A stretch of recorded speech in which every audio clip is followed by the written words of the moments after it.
Open your eyes. Open your eyes. Open your eyes.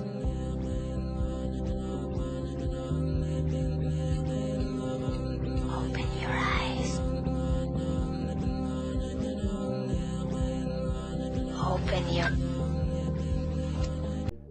Jay, thank you very much. Appreciate it very much. We also have the head of Pfizer here, so I want to thank him. One of the great people, one of the great businessmen. Thank you, Albert. Thank you. Thank you very much. Thank you very much. I want to congratulate. Very good.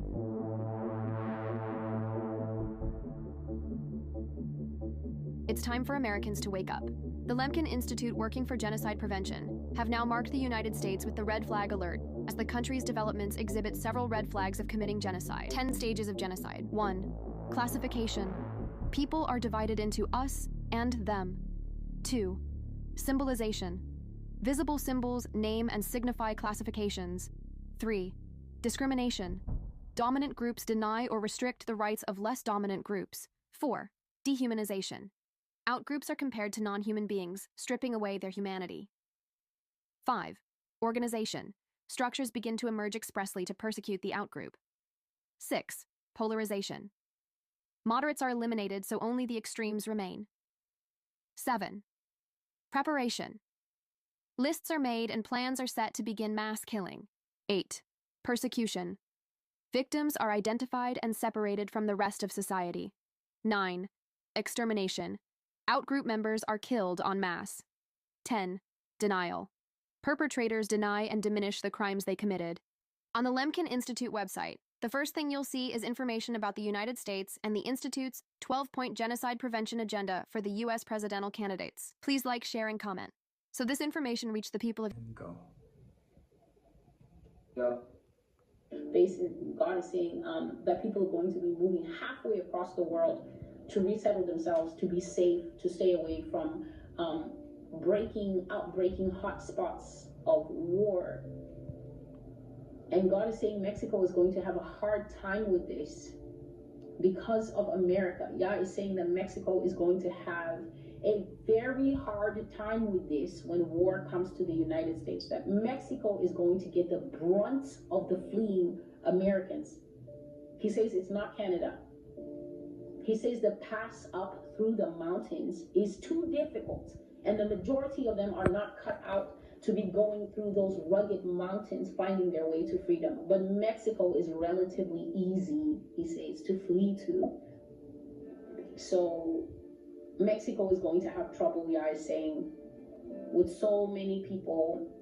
Yah says that you can beef up your border patrol, Mexico, but you're just not going to be able to handle the influx of Americans that are going to be scrambling across that border, trying to find safety, trying to find protection from a war that is going to break out suddenly.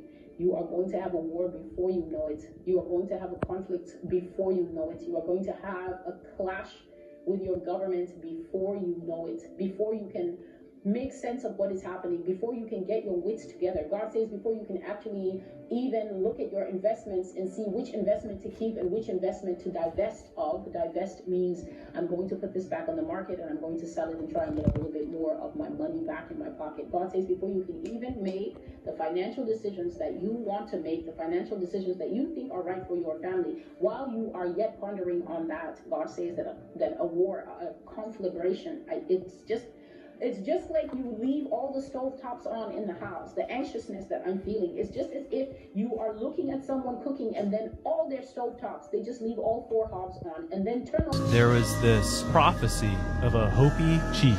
This prophecy goes back to where before the white man was in America. He had this whole sketch. They didn't have a written language, but he predicted really crazy stuff. He said there's this separation at the end of the straw line. It could either be chaos or it could be the coming of the Great Spirit again. It boiled down to one individual. It is known that our true white brother, when he comes, will be all powerful and will wear a red cap or a red cloak. He will bring with him the sacred stone tablets, with him 2 great ones. One will have the symbol, it looked like it just an X. And when I read that, just chills went down me. He mentioned that one of these people, the man with the X symbol, he said he will be a man of great invention. I'm just now understanding the X reference. Yeah. Okay, wow. When it talked about the sacred tablets, that was we weird. talked about the Mar-a-Lago. We talked about the Mar-a-Lago Ark of the Covenant thing. It's just weird. Yeah.